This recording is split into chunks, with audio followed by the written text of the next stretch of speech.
Thank you, Andy. Hi, everyone. My name is Shay Meddings, and I'm the host of the Mental as Anyone podcast.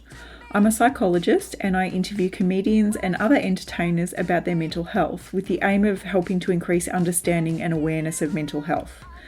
I've had some really insightful and interesting conversations, including with Andy, and I encourage you to have a listen. So find Mental as Anyone through the Facebook page, on iTunes or other podcasting platforms. Stay safe and well.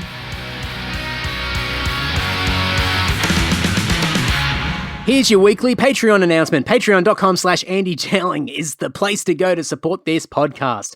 Come on over. I'd love to have you. Supports us from only $1 a month. It is dirt cheap. It's a little set and forget payment. You don't get anything for the $1 tier, except for this lovely little warm and fuzzy feeling in your stomach. It's just, I'm supporting Andy. I'm supporting Andy do something that he loves doing so much. And if you want access to an exclusive Patreon podcast episode that comes out every Tuesday morning, 6 a.m., there are additional tiers that give you access to that as well. The support that I get from Patreon is huge, not only from a financial point of view. I mean, you guys that are on Patreon already, financially backing this podcast. Is covering the website hosting, the podcast hosting, the editing, the gear. It just takes the stress off all of that part of running a podcast. But the most important thing that I'm finding is that it is clearing my mind. It's giving me peace of mind. It's inspiring me. It's giving me clarity to know what I want and get after it, and get more and more exciting people on the podcast like this week's guest, and build it, make it bigger and better.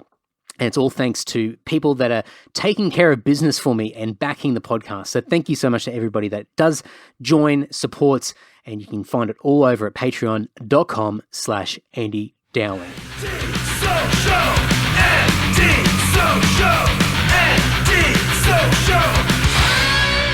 It's episode 249 of the Andy Social Podcast.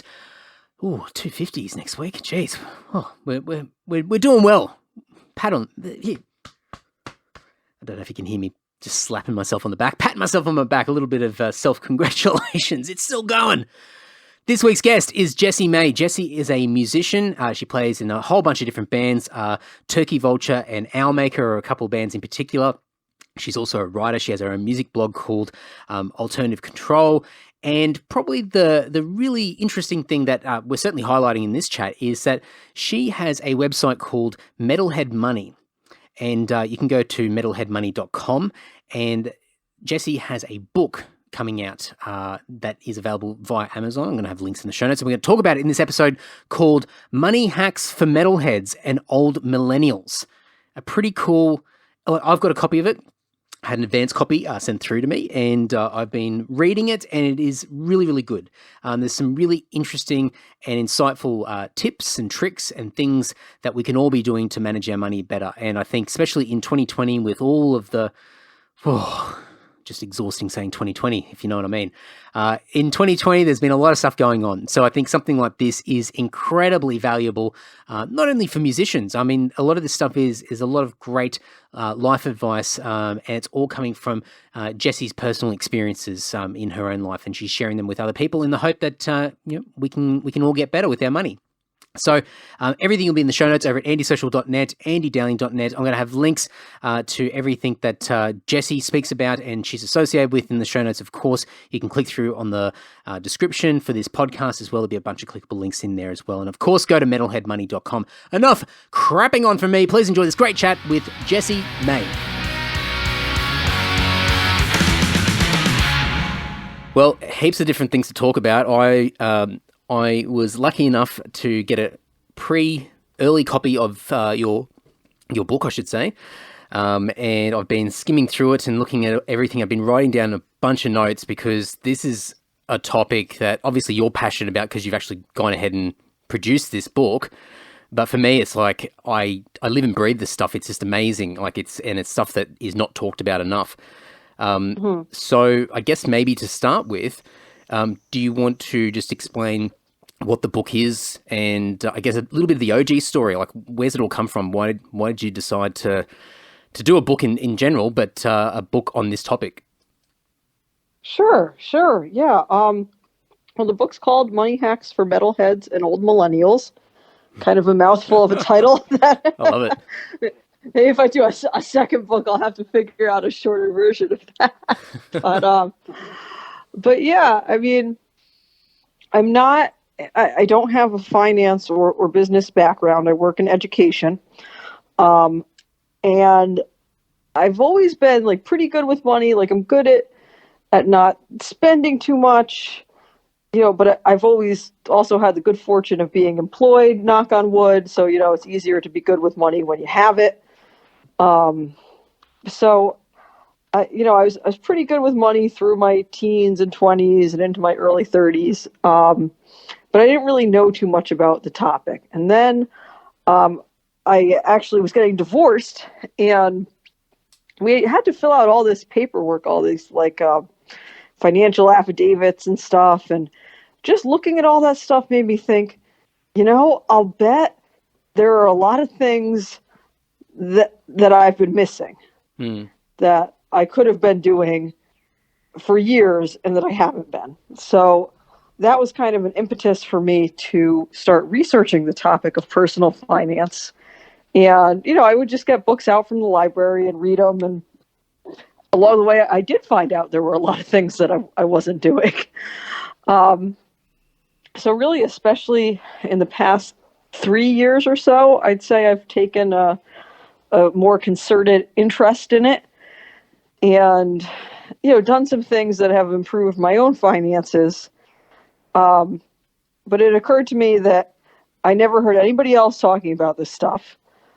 It wasn't something that I've talked about a lot with my family, except for maybe my grandmother. But even that was limited because it's kind of like a taboo topic, like people feel like it's impolite or it's secret. It's, certainly something I didn't talk about with my friends, So I thought, maybe like if I don't know this stuff, maybe there are a lot of other people out there who don't know this stuff. And it really can make a big difference just having a piece of information to act on versus having no idea. And I edited the blog Alternative Control, and I started doing a column series called Money Hacks for Metalheads and All Millennials. And people started messaging me and saying, oh, that's really cool you're doing that. Like, nobody talks about this stuff. This is great. And so I figured, well, I've already got, 5 or 6 columns written. Why don't I just do some more research and keep expanding on them and turn it into a book so that anybody could just grab it if they wanted to. And so, yeah. I mean, there's 2 things that sort of jump out straight away. It's that taboo aspect around money. I think no matter where you are in the world, at least in the Western world, I should say, because it's very different sort of in a lot of Asian countries where, especially, in particular parts of Asia anyway, where money's spoken about a little bit more freely, and it's usually a leading question when you introduce to somebody, and it's sort of like you're sizing them up, and sort of like, how much money do you make? It's a very sort of confronting. Oh my gosh! Yeah, in certain cultures. So it's for a lot of us in the Western world, we're like, geez, like how dare you, and so it's a very taboo topic. I mean, but on the flip side to that, which is just so silly when you think about it, so many of us are not willing to talk about it because we kind of feel silly to even ask about it because there's always this assumption that we should already know anyway. But it's kind of like, how do you know when it's not being taught and it's not being discussed freely? And so it's just these 2 worlds just clashing together and just not getting any traction. So to see something like this, it's amazing because I think unless you're going down a path of some sort of financial education to work in a career in finance where you understand the mechanics around it and it's part of your employment, most of us really get a very basic and informal understanding of money because, like, from our family or our friends with lots of different opinions and different biases that are attached to those opinions as well, which definitely can steer you in the wrong direction. And for something like what you're doing, it's kind of just this nice safe space, if anything, for metalheads, and some of our older millennial friends to be able to sort of just freely go through stuff and have some of those really basic foundations, answered and get some clarity around some of this stuff. And I think it's really powerful. So I think, it's about time that that we start to talk about money. Maybe we don't have to tell each other how much money we're making, but I think we can certainly... No, we don't have to go that far. No, we don't. But I think we can certainly start talking about good ways to make money or good ways to save money. Yeah, no, definitely. And, I think, people are afraid to ask questions or be doing the wrong thing because they don't want to look stupid, So that, I mean, even as I was like writing these columns in this book, I was like, gee, am I really making a jackass out of myself here? But, all the information in the book, I mean, the band information is basically my own experience and opinion. Everybody's going to have different opinions on how DIY your band should be and how much you should spend on PR and this and that. And, I just, give my opinions as a weekend warrior and people can take it or leave it. And I should also mention that the book is US based. So, some of it will apply worldwide, but there are several chapters, the ones about investing in certain kinds of bank accounts that are only going to be applicable to US readers. But, all the information comes from books. Every chapter has further reading at the end, which are all, the books that I use to research. And there's more selected sources at the end, like different articles from, different internet sources, some like Wall Street Journal, sites like NerdWallet and Investopedia, which are, pretty good places to get information about, when you want to look up, well, what is an index fund? Like, what does that even mean? Sites like that have pretty concise definitions. I was going somewhere with this and I forgot where. Well, I mean, so go. I remembered. So, one thing I did do before getting the book published was a friend who is a certified financial planner offered to review it, just to make sure that the information was accurate. And there's a ton of different opinions in the personal finance world. Like, I'm in the pay off your mortgage early camp. Some people think that's like the dumbest thing you can ever do. So not everything is cut and dry, but I wanted somebody who actually worked in the field to read it and be like, okay, you're not just telling people a bunch of BS that's wrong. So he did read it, and I was very relieved that he's like, yeah, this is all good. And, he gave me a couple clarifications here and there, but that made me feel better about putting the information out for other people to read and possibly, follow some of the ideas in the book. I didn't want to steer anybody in, the wrong direction. Yeah. I haven't looked through it all yet. And certainly I noticed the sort of the nuances when it comes to things that are more applicable in the United States versus other parts of the world. But I think the thing that I sort of, cutting through that, it's still all very general fundamentals, and you can sort of change that into your own part of the world and find something that's sort of relatively similar or a similar sort of concept. And the other cool thing that I've started to see reading through the book is that at the end of each chapter you have, as you said before, some resources if you want to read further into these topics, but also that checklist. And I think the checklist is awesome because it's almost like, if you really want to cheat, and I'm not recommending people do this for your book, but you can go to the checklist and have a read through the checklist in addition to the topic of the chapter to see basically what are the key sort of takeaways and the actions that you can take from it, and then go back and read further detail.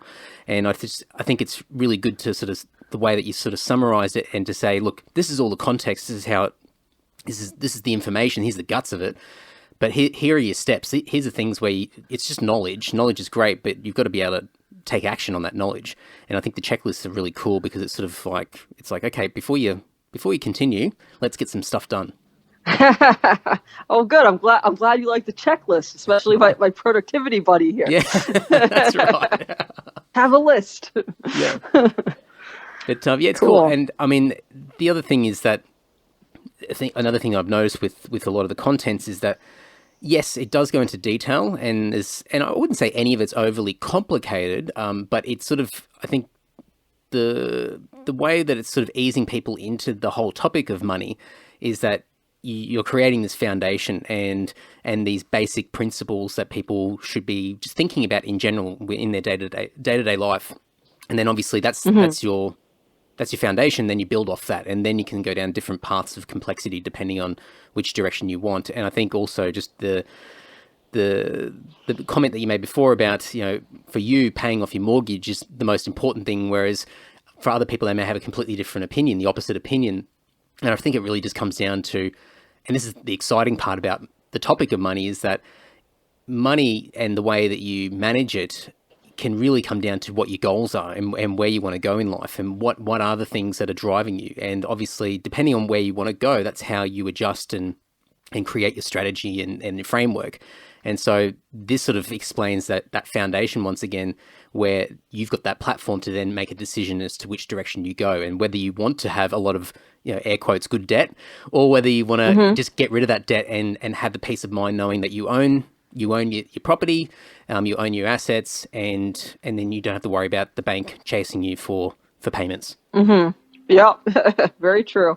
Is there something you've noticed going through when you're putting the articles together online first before the book idea came about, or even putting the book together, where you just started to notice, just sort of reflecting back, a lot of common myths or common mistakes that your peers, your friends, the people in your circles have made, or even just the comments that you get from people online, where you've been able to address them in the book? Is there something in particular that's always sort of, or has jumped out at you as a real sort of obvious thing that people just continuously miss?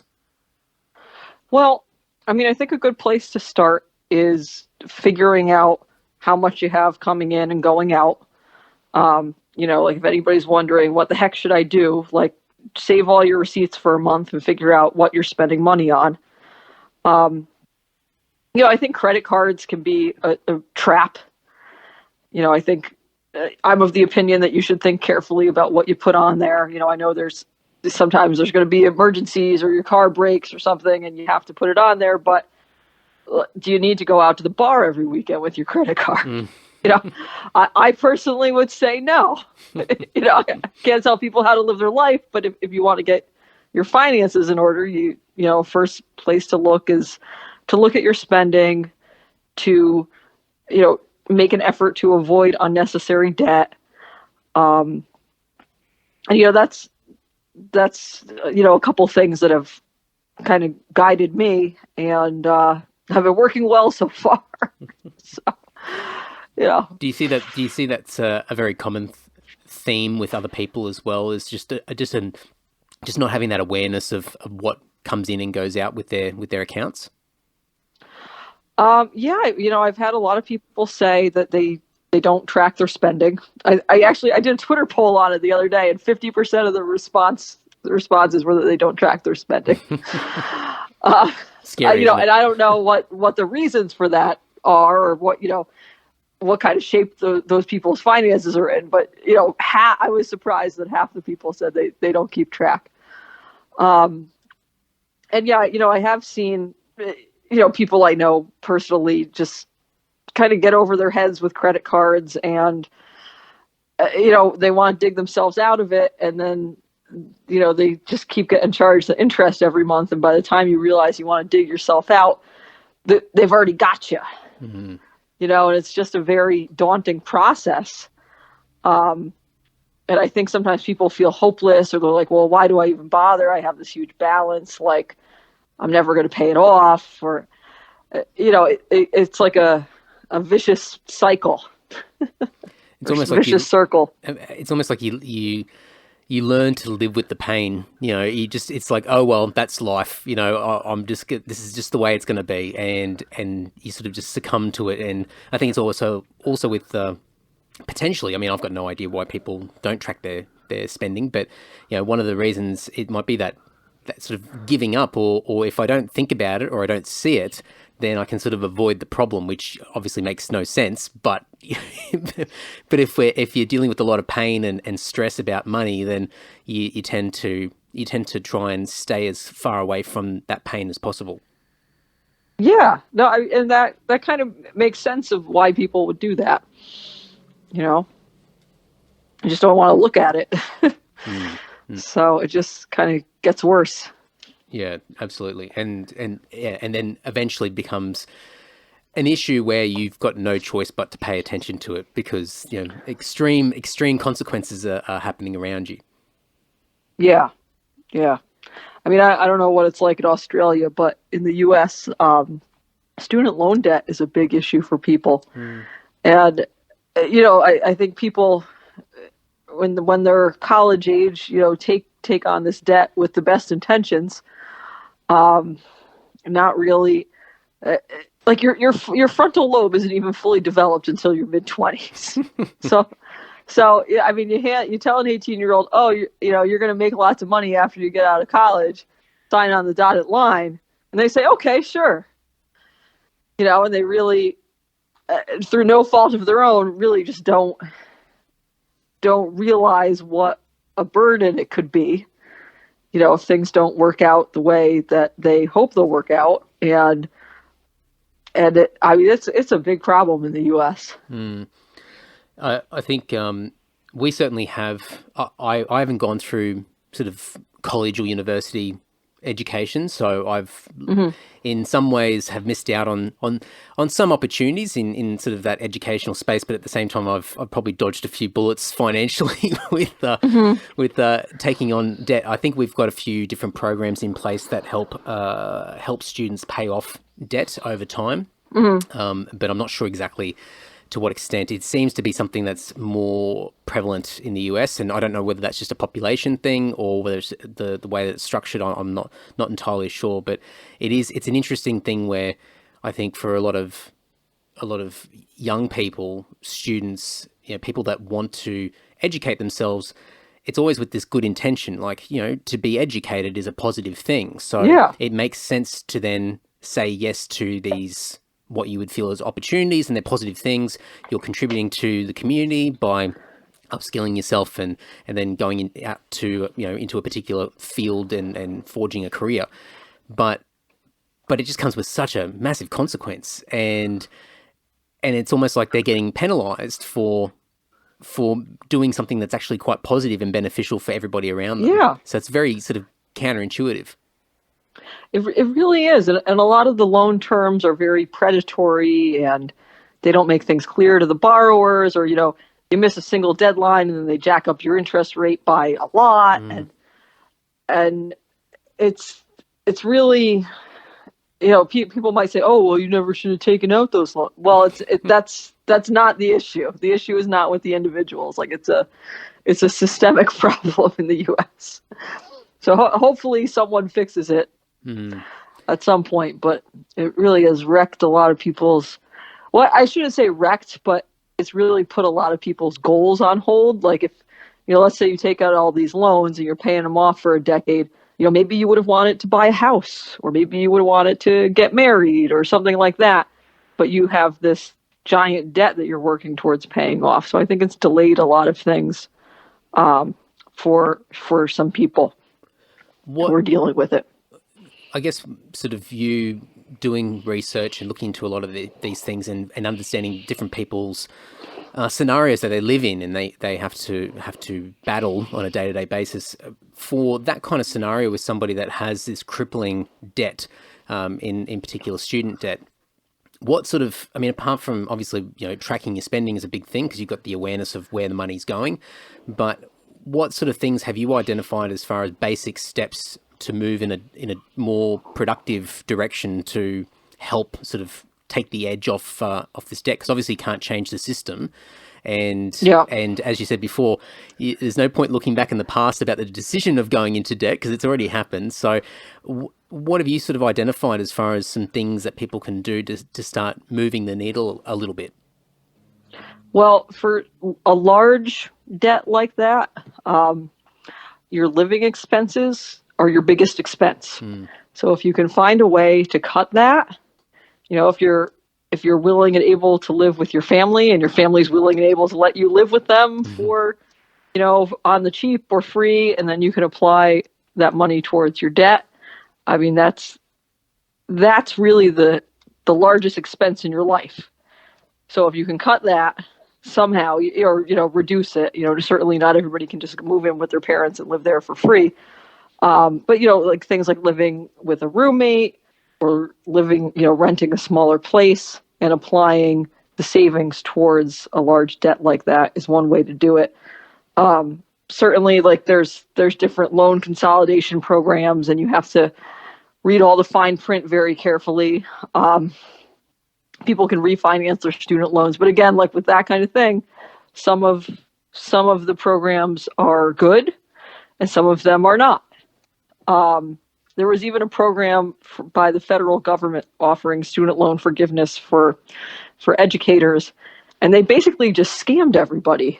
And they ended up granting like 1% of the applications. Like the people who signed up and were in this program, only like 1% of them actually got their loans forgiven. And one of our national public radio media company did a whole expose on it, and I think because of that reporting, they did manage to get some more people to get their loans forgiven, as this program had promised. But like, that's how much of a scam it is. So you're right that you can't change the system. Like the system is what it is. But I'd say housing costs are your biggest cost.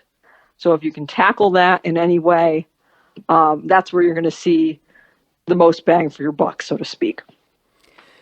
Yeah, I think, and it's one of those things where you're if you don't have the awareness of where your money's going, then I think you sort of just think that your current set of circumstances, your lifestyle choices are already limited, and there's no other options to take, because you just feel that the way that you're existing at the moment and living is the be all and end all, as far as there's just no other flexibility that you can possibly have. But I guess if you've got the awareness of, oh geez, that's how much money I pay in rent a week or a month, and then even spending a few minutes to look online at other rental properties in your area, because I don't know what it's like in the US, but here in Australia, what you'll find is that the market changes quite a bit, and so rent just goes up and down. It's a supply and demand scenario, like a lot of places. And so you might be in a property and you might be on a lease for a period of time, but you might find that you're paying whatever it is per month, and then the unit next door to you, or the house next door to you, or whatever it might be, maybe a few $100s cheaper per month. Just because by the time that lease came onto the market, there was a different supply and demand scenario as opposed to when it was when you signed your lease. So if you can, and obviously there's a lot of things you got to consider, whether you can break your lease, whether how much longer you got to wait, and what your options are. But even something like that, to just spend 5 minutes going online and just seeing what the other rental properties in your suburb or your town are like, because it just changes so much. And maybe there's an option there to go, okay, well, my lease expires in 6 months. This is something I'm going to keep an eye on, because potentially, and it will be a pain to move, but if it means I'm going to save a couple $100s per month or whatever it might be, then, and if you calculate it over a period of time, then that money adds up. So it might be worth a little bit of pain for a few weekends to move and clean and do the rest of it. Yeah, I mean, there's nothing is easy. No. But yeah, so I mean, the housing thing, and then I mean, the other side of it, no matter what goal you're trying to reach, whether it's paying off debt or saving for a house or something else, I mean, and I don't think this gets said often enough, but you have to find ways to increase your income. Like at the end of the day, there's only so much money that you can save. You can't stop doing everything you like. You can't stop living somewhere, unless you go live with your parents. You're always going to have expenses. So you're only going to be able to reduce those so much. And then at a certain point, if the reduction isn't cutting it for whatever goal you have, you got to find a way to make more money. And I feel like they leave that chapter out too much. Well, I think I had a chuckle. I can't remember exactly where it was in the book, but you were making a mention of how a lot of the self-help books out there, these entrepreneurs, and they're talking about how to negotiate with your boss for a pay rise and all this sort of stuff. And you more or less said, look, if you work in some sort of government system where you've got levels of employment and it's your tenure and whatever the job title is, then you can't get extra money. Like it's that's your role and that's what you get paid. So there's no point asking for extra money. So you got to find other things that you can do to bring in some extra dollars here and there along the side. Very true. Very true. So yeah, that definitely looks different, depending on what profession you're in. I mean, I'm in education, and I get paid whatever it says on the chart, So either I can work more, or I can find work more at like a different job after school or in the summer, or find different ways to get a little side income or passive income coming in. And I mean, that's pretty much my avenue for making more money when I need to. What are some ideas that you've floated or you've seen other people do that have helped them bring in just a little bit of extra money sort of on a weekend or after hours to just try and take a bit of the edge off those expenses or that debt? Well, I think that, if you got to develop some sort of skill that's useful to other people. So personally, I do freelance writing, and that usually gets me $100 to $200 a month. So not a ton of money, but like I'll take it. It definitely makes a difference.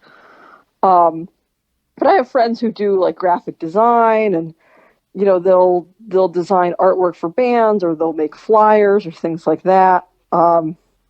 So it's not things that are like overbearing on their lives. It's more like things that are kind of fun for them to do anyways. And then, if you're good at it and people know you and word of mouth gets around, then people start approaching you, to hire you to do this thing that you like to do. So, I mean, that's what I'd say if you want to make your side hustling less arduous, to get good at something you like to do and that other people might need help with, and then start trying to find clients. I think what I find with a lot of peers and friends of mine is that there are a lot of people that tick those boxes. They're really talented. They might be great at writing or graphic design or just, a bit of management as well, especially in sort of that DIY music space.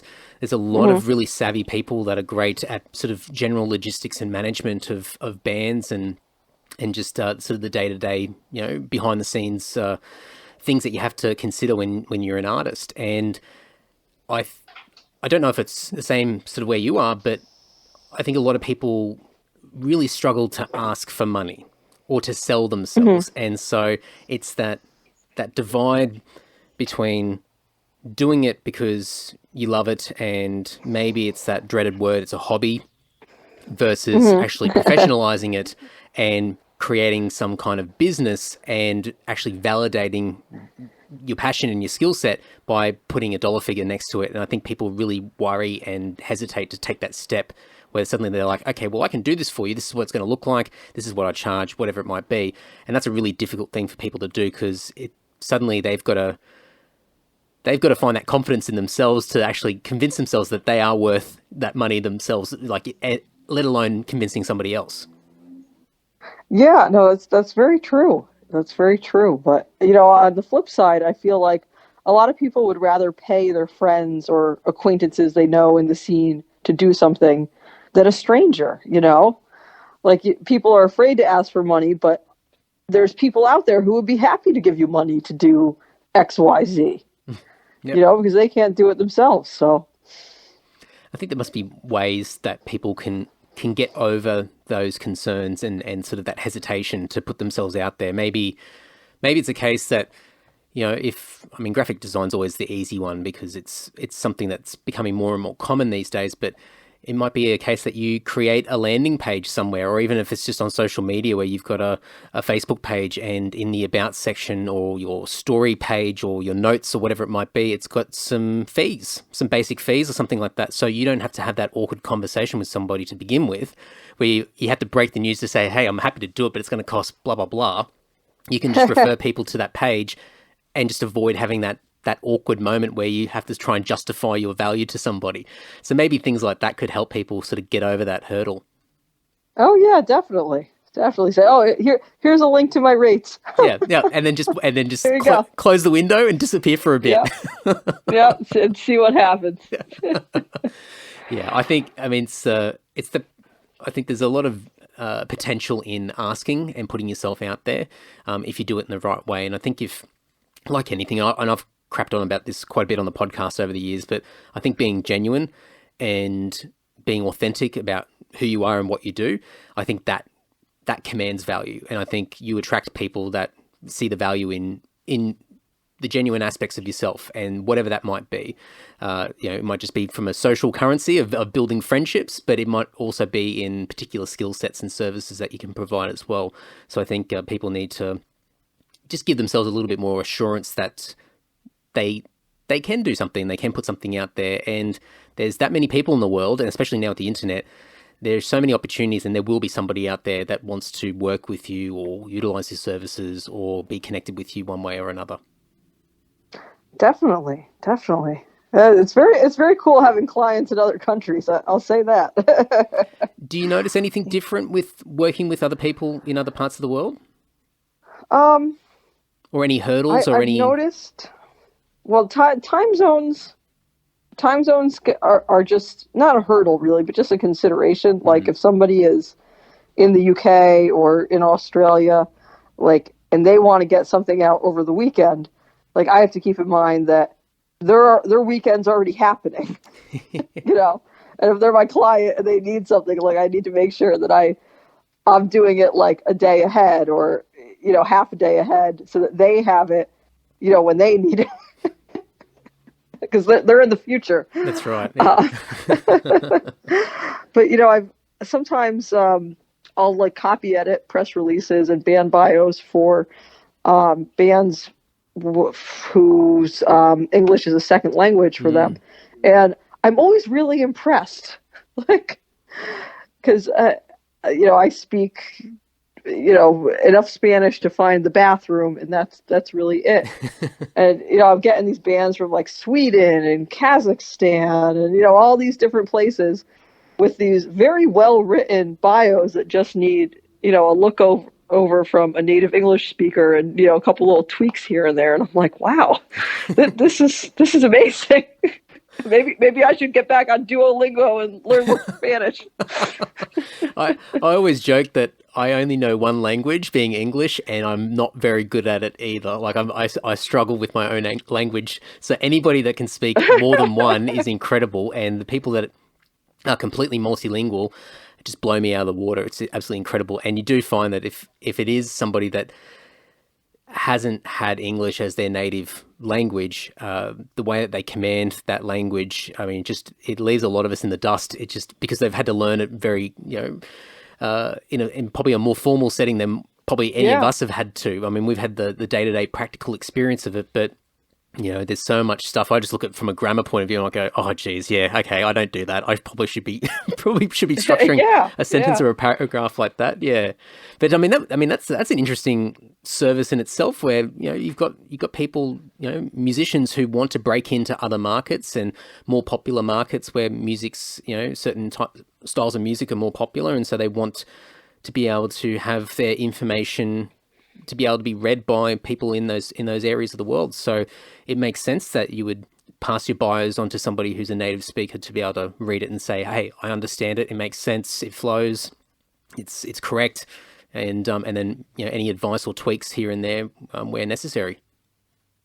Yeah, it's a cool thing to be able to do, to help people get their music out there. It's fun.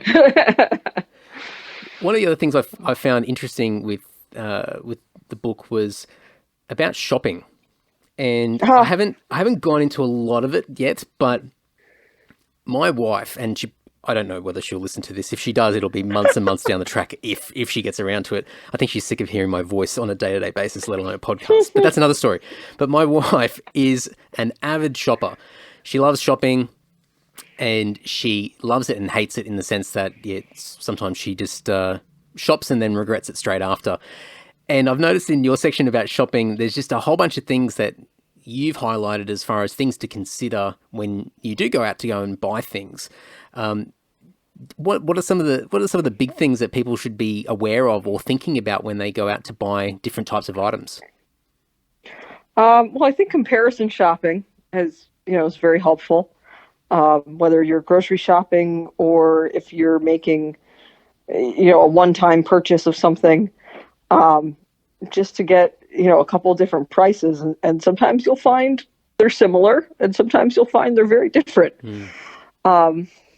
Even, I mean, we got like a tree cut down in our yard, and one service quoted me like, I don't know, $800, and another service quoted me $300. Wow. Yeah, and I was like, wow, I'm glad that I got another quote.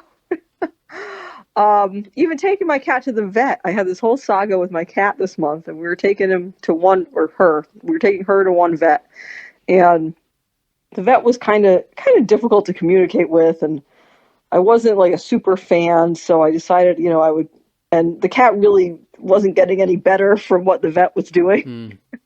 So I said, well, let me go to old Google and, find out some other vets in the area and call around. And I found a different vet who said the other services that the first vet wanted me to do were completely unnecessary. Put her on a different kind of food and gave her, some kind of temporary medicine to take for like 2 weeks. And now she's great. So instead of like shoveling my money away to this guy who was blowing smoke, now the cat is better, and so it's just crazy. And these veterinarians are probably 2 miles away from each other in my town, and wow. They had completely different treatments for what my cat needed. It's just crazy. So yeah, I mean, I'd say number one, comparison shop.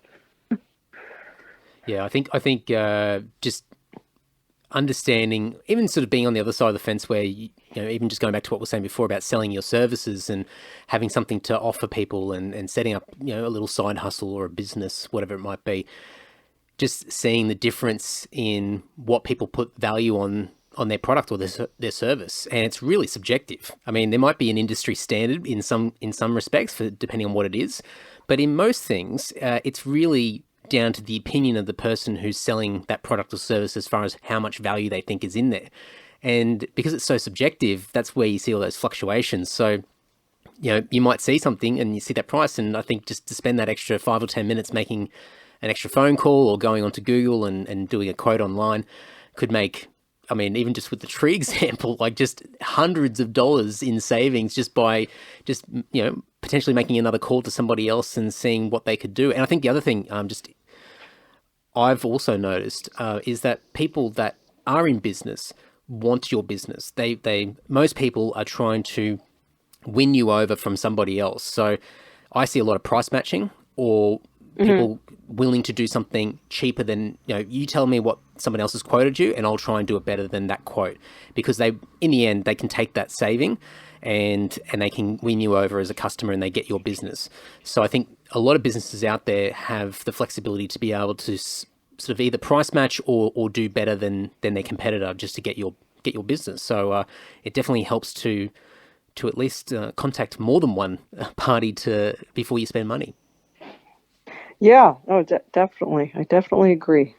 And sometimes you might end up going with the higher priced thing if you think it's a better value. That'll happen from time to time, but at least you found out. Yeah, sometimes peace of mind comes at a premium, and yeah, and it's worth it. It's worth it for that peace of mind. What are some of the other things that you've noticed from a shopping point of view, like things to just, even if it seems really trivial, but just things that people should be just considering or looking out for? Well, I mean, in terms of grocery shopping, which I have a giant chapter on in the book, because I guess I love it, I guess, in some weird way. I mean, buying in bulk is definitely like a number one strategy, because your food will be cheaper in larger quantities. So if you have the storage space to buy, the giant thing of paper towels instead of the 3-pack, you're paying less per roll, or less per item or whatever. So yeah, buying in bulk, trying to use up the stuff that you buy. So you kind of have to keep track of how long things will be good for, and what is your household actually going to consume before the next time you go shopping, so you're not buying a bunch of stuff and throwing it out. And I mean, those are pretty, well, they are pretty obvious things, but just paying attention to something like that can help you, use your grocery budget more effectively.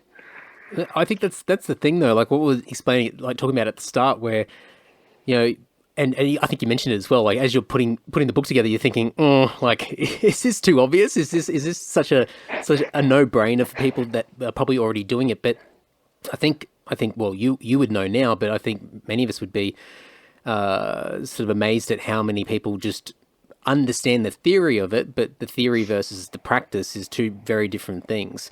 And I've certainly been one of those people that just walks into a supermarket to go and buy my groceries without a list, without any plan, and I'm just walking up and I know, and it's like it's dangerous, and walking up and down every single aisle and just going, that looks good, that looks good, that looks good, and then coming home with a bunch of crap, like unhealthy stuff. So that's one problem. But then things that go off because you don't get around to eating them, so you end up throwing it out. So that's money down the drain, and just no structure and no intention behind why you're buying it and what you're going to be using it for. So, I mean, these days now, luckily, I have a wife that's quite switched on in this area, so she saved me. But if I'm going to the supermarket, she's giving me a list, and she tells me, she goes, do not deviate from this list. And I'm like, okay, all right. And sometimes I struggle a little bit. I see things, like nice shiny things, and I want to grab them. But the other thing is that that my wife, Jess, she meal preps. So every Sunday, it's a case of let's work out the week ahead and what meals we're going to be having. What are we going to have for dinner? What are we going to have for our lunches? And sort of start to map things out, and might not be able to cook everything straight away, but at least start to get things together. And at least sort of, because what we find is it might be the middle of the week and you're starting to feel that burnout. Like things are just, it's just, you're grinding. And I can't be bothered cooking. I can't be bothered, slaving away over the stove and trying to work something out for dinner, or even just thinking about it. I just don't know what the hell I'm going to make for dinner. So let's just get takeout. Let's get Uber or something like that. Let's get whatever. Yeah. And so you're eating junk and you're spending money that you shouldn't be spending when there's probably stuff in the fridge anyway. So we know what we're like, and we've certainly done that in the past. So we're trying to think ahead to stop ourselves from giving into these bad habits. So to have this meal plan prepped in advance has probably saved us a lot of money that we haven't even realized, because we just we've already got the intention of what we're going to eat for the week, and we don't have to think about it at the time. It's already there. So it's sort of it's just removing the friction, I think. Wow, that sounds great. That sounds like you guys are doing awesome. Trying to, anyway. We slip up at times.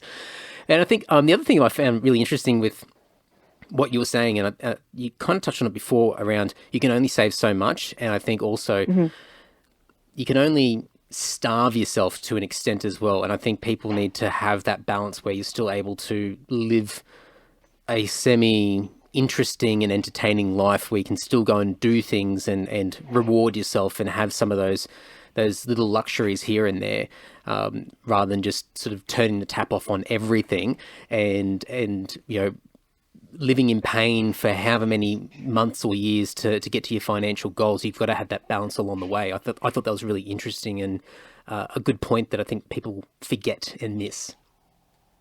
Oh yeah, well, this comparison I'm borrowing from someone on Twitter, but someone was saying that doing that very strict budgeting is kind of like dieting, where you put yourself on this very restrictive diet, and then within a couple of weeks you give up and just go eat all the terrible things and just like screw yourself even more. And I think a very strict budget can make people feel like that. Like you just, after a couple of weeks or a month or two, you give up and you just splurge because you haven't done it in so long. And it's counterproductive. So I definitely agree with you. You have to, if you can, like, have a little room for something fun, you should do that and not feel bad about it. Absolutely. There's a book I've spoken about a little bit on the podcast, and I don't know if you know it, but it's called Atomic Habits by James Clear. And it's an amazing book. It's all about the concept behind the book, and I'm probably butchering it, but it's about getting 1% better every single day and playing the long game. You can't change everything overnight. And I think that's what stops most people from getting anything done or changing their lifestyle, because they think if they can't change everything immediately or make those changes straight away, then there's no point. And then they start to blame themselves and say that, I lack discipline, I lack the motivation, I'm lazy, whatever other negative self-talk you could possibly have. And what the book is saying is that you're not doing this like a diet or some fad. You're not doing it just to see if you can starve yourself for the next 30 days. This is a forever thing that you want to do. This is something you want to change your lifestyle. So there's no rush. So it's a case of have your lifestyle as it is now, and it might be far from perfect, but it might be just a case of changing one thing, and that's your goal for the next 30 days or for the next week. And it's just that one little tweak, and you hardly notice it. But it's just that 1 degree, 1% better than where you were the day before. And over time, it's like compound interest. It just compounds and compounds and then gets bigger and bigger. And then you start to get acceleration behind what you're doing. And then you start to notice big changes later on down the track. And it's just, that book for me has been a game changer. And whether it be health, being a little bit more intentional about what I eat and what I drink, going out and just all the excesses that you have. But also money as well. Just, instead of just turning off those taps, like I said before, and not spending any money at all, what I've done, some of the things that I enjoy doing, for a month, I thought, I'm not going to change anything. I'm just going to map it. I'm just going to work out exactly what I'm doing. It's sort of like what we were saying before, where I'm going to track to see where my money's going to begin with. And then once I've got sort of a sample, I've got a data set here, like I've got some data to work with, then I can work out what I want to tweak. And so 1 month I get the data, and then the next month I'll start to go, okay, well, I'm going to try and reduce this by, X amount of dollars or X amount of percent or whatever it might be. Just a little bit. It's not going to hurt. I'm hardly going to notice it. But over time, I'm just going to continuously just chip away at it and just get lower and lower and lower, or change over time. And over time, you notice big differences. So I think that gives people reassurance, because I think you can still have, a fun life, as silly as it sounds, and still have a lot of things that you enjoy, but still create new disciplines where you get better over time. For sure. The other thing I was wanted to not pick your brain, but I guess just get some of your thoughts was around the band stuff, the band finances, and you mentioned it earlier as far as that's another part of this book that you put together, because I think the really good thing about it is that for people, because this book doesn't come out until the 1st of December, is that right? Yeah, well, I had kind of a I don't know if it's a snafu or not with the Amazon, the Kindle Direct Publishing, but I had set up the ebook first and set the release date to December 1st. And so the ebook comes out December 1st. And then when I uploaded the paperback manuscript, I assumed that it would have that release date. And then it was like, your paperback book is live. Oh. And I was like, oh. And then, how Curtis is always saying, our friend Curtis Dewar, for anybody who's listening of Dewar PR, he's always saying, like, don't just release your stuff. Like, make sure you have it, like, months in advance, blah, blah, blah. And I sent him a message. I'm like, Curtis, guess what? The thing you hate, I've just done. Yeah, I just did that thing. So the paperback is out now, and the ebook, which is, in my opinion, the less exciting one, but some people like ebooks more. The ebook is what comes out on December 1st for $6.66 because I had to. I love it. Well, I'll put links in the show notes so people can pre-order it, because I think it'd be good to get people behind the pre-order, and even if people are still a paperback fan, they can still spend a couple of extra dollars and get the ebook. But I think just for people to understand, this is not a book that's just primarily about musicians or being in a band. That's just sort of one aspect of sort of a larger topic where you really are, like the topics we're speaking about now, like in this conversation, where it's just a lot of day-to-day stuff, just, normal things that most of us or all of us have to sort of take into consideration as we go through life. But there is this section that you've got around band finances in particular. Now, you play in a couple of bands yourself, so I guess there's some context around this. You've got some experience. What are some of the big things that you have noticed or you've experienced yourself that that people in bands should be thinking about? Well, I mean, like I said before, I'm a weekend warrior. I'm definitely not seeking to make a living off of music. So I've found just from, getting to know the people in bands that we play with, like everybody has some sort of day job. Um, we were talking about before how there's only so much you can save, and at some point you want to increase your income, and like maybe being in an underground band is not going to be a great lucrative income source for your life. So, I mean, certainly some people have done it. I have not really seen that in my own travels. So I think having like tempering your expectations is one thing. A lot of folks who play in the circles that I play in are happy to break even or make a little money, because they're doing it more as a hobby and because they want to create art and they want to get it out to people. So if it can fund itself, then they consider that a success. And for other people, that might not be a success for them. They might say, well, I need to make X dollars from my band every year for it to be a success. And, I can't say who's right or wrong, but for me, I'm more in the camp of if this expensive hobby pays for itself, then I've succeeded. But, I mean, certainly people, have all different aspirations for it. But one thing I've noticed, no matter what your level of aspiration is that if you don't know how to do it yourself, you're going to have to pay someone else to do it.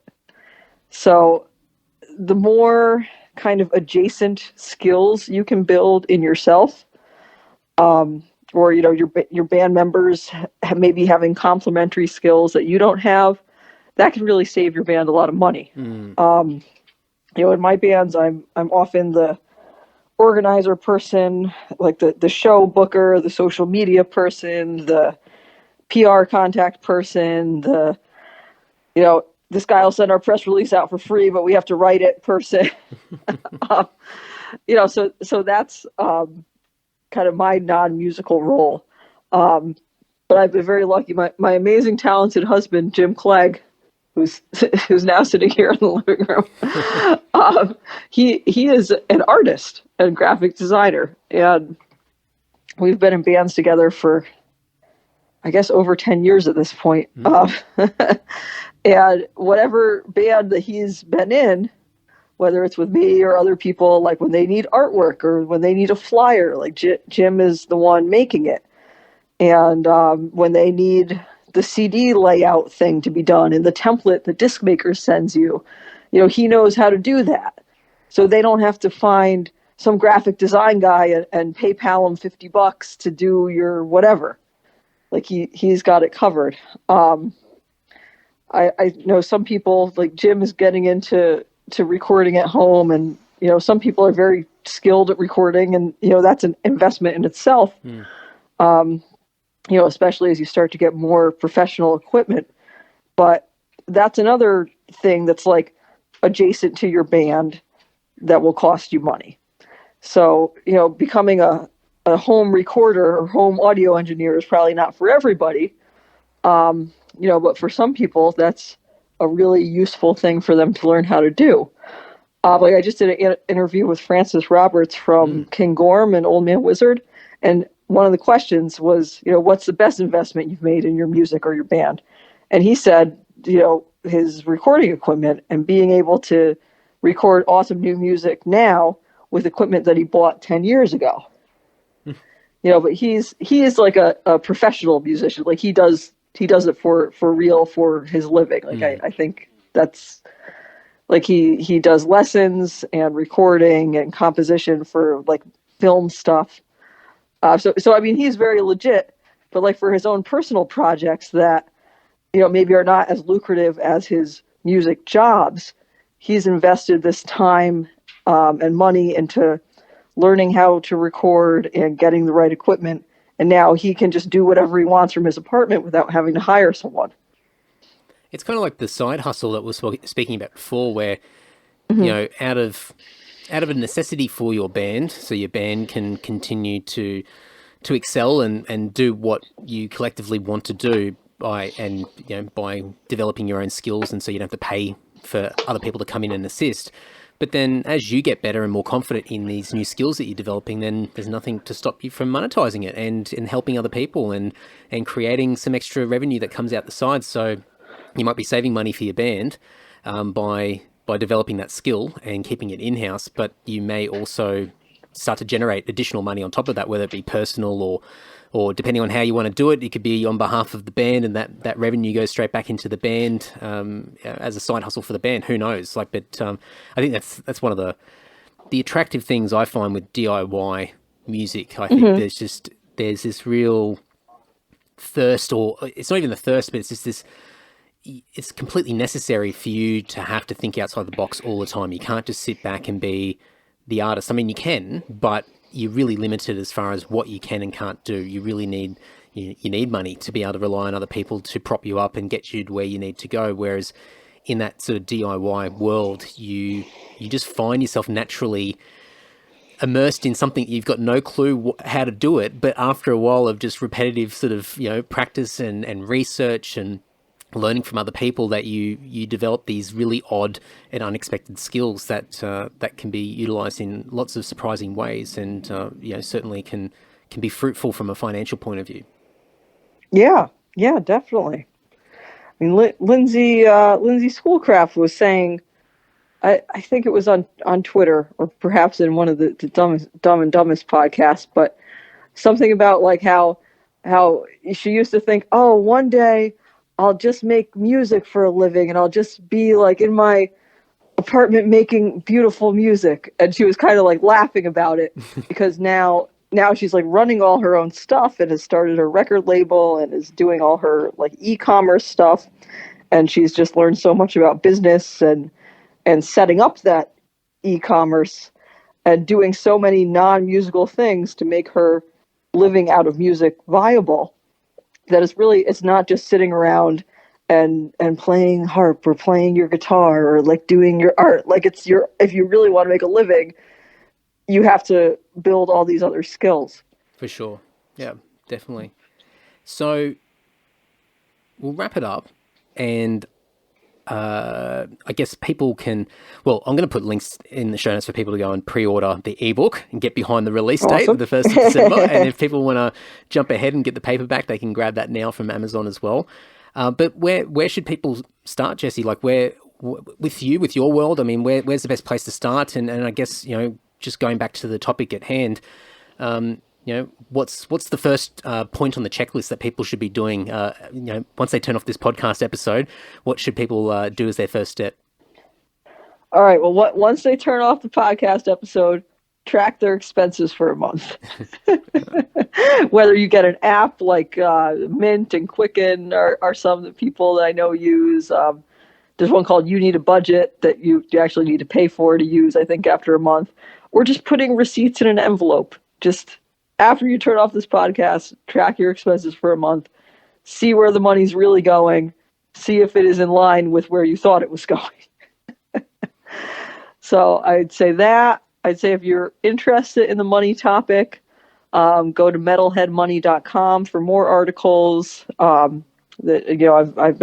started that site in July, and I've been, adding a post or two every week since then. You can find Metalhead Money on Twitter, and we talk about all kinds of things on there. And if they want to check out the music stuff, my music site that I edit is alternativecontrolct.com. CT is for Connecticut, which is the state where I live. But a lot of people write for that site. I'm not the only writer. I'm just the one who puts it on the internet.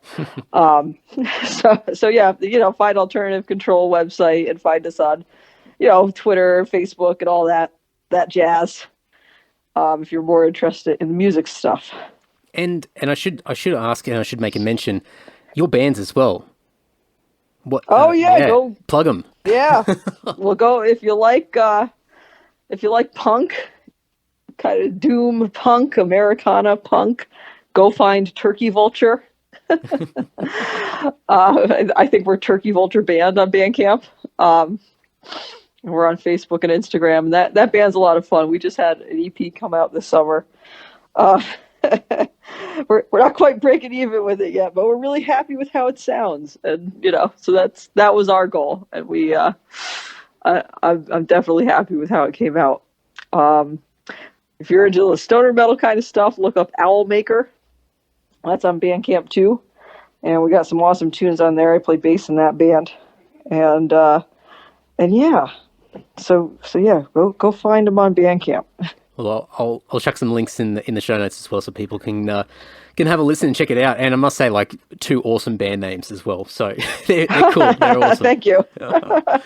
Well, from one bass player to another, and one productivity guru to another, thank you very much for giving me some time. And I must I need to give people some context, because we've made the comment about productivity a couple of times in this podcast. We're both doing what would you call it? It's a productivity challenge that Curtis Dewar and Keith from Ghost Cult and Matt Bacon are putting together on a Facebook group. I think it's like a 30-day productivity challenge. So we're both doing that ourselves. So early days, but it's a lot of fun, and it looks like you're in a similar sort of space to a lot of us, where we all want to get better, and we're all DIY people, and it's just a case of trying to get better at what we do.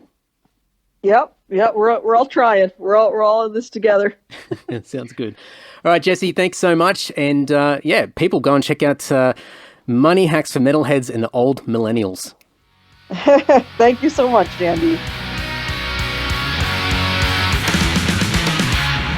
Alrighty, go and support Jessie and her new book, Money Hacks for Metalheads and Old Millennials, over at metalheadmoney.com. Also on Twitter @metalheadmoney.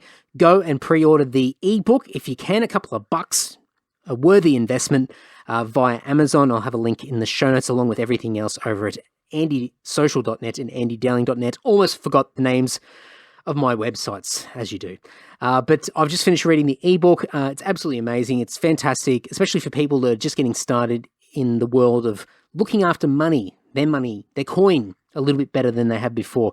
I think we all need to be financially educated. It doesn't have to be formal education, but I think we just need to be a little bit more savvy, a little bit more smart with our money, how we save, how we spend. And there's lots of really great practical tips in here, very simple stuff, and hopefully it will help a lot of people in their journey to get financial independence and financial freedom, depending on whatever your goals are. But go and check it out over at metalheadmoney.com. And a massive thank you to Jessie for being a part of the podcast. Greatly appreciated. And I've certainly got lots of ideas of how I can take care of my coins. All right, before we wrap it up, patreon.com/Andy Dowling. Please go and check it out. Go and support the scene. Go and get behind it. I've got a bunch of legends that have already jumped on board with Patreon. In particular, my social circle tier, my $10 tier. These legends are the ones who significantly support and back this podcast. They're chucking me $10 a month, and it's absolutely incredible. So thank you in particular to Andrew from Perth, Mick G from Sydney, Ash from Deniliquin, Dan from Dapto, Rod from Rayleigh in North Carolina, Patrick from Canberra. Oh, sorry, I should say Patrick has upgraded to $20 a month, which is just absolutely crazy. So thank you to Patrick. Liam from Brisbane. We've got Chris from Sydney. We have Brendo from Leeton, Tim from Canberra, and James from Brisbane. And a massive thank you to everybody else in the Patreon sphere who are supporting. It's been absolutely fantastic. The money that comes out of Patreon every month covers all of my editing, my production, hosting, gear, just everything. And it's... Look, I'd say it's not cheap to run a podcast. There's plenty of costs involved, but Patreon has been huge to take the pressure off and keep me focused on some of the fantastic guests I've been getting on the podcast and having conversations with, and trying to find more and more people to have on the show. Speaking of which, next week is episode 250. Who will it be? Well, let me just tell you right now, for me, this is a selfish episode. This is ultra selfish. This guest, for me, is a childhood bucket list. This is somebody from my childhood if I told my probably even younger, my 10-year-old, 11-year-old, 12-year-old self that I'd be talking to this person on a podcast, a show, little radio show that I run, I wouldn't believe it, but I'd freak out. I'm stoked. I'm stoked that I've had this person on the podcast. I've actually had this person on my list of guests since day one. And to be really frank and honest with you all, I've been a little bit too, I don't know if you guys can hear Larry in the background. He's just interrupting me. But I've been really intimidated to get this guy on the podcast. So it's happened. I'm glad it's happened. And really, to be honest, I should have got him on a long time before now. But episode 250, I couldn't think of a better time to get this guy on. So there you go. The only hint, it's a guy. It's a throwback from yesteryear. It's a selfish choice for me, and I really hope you guys enjoy it. So until next week, folks, take care and ta-ta.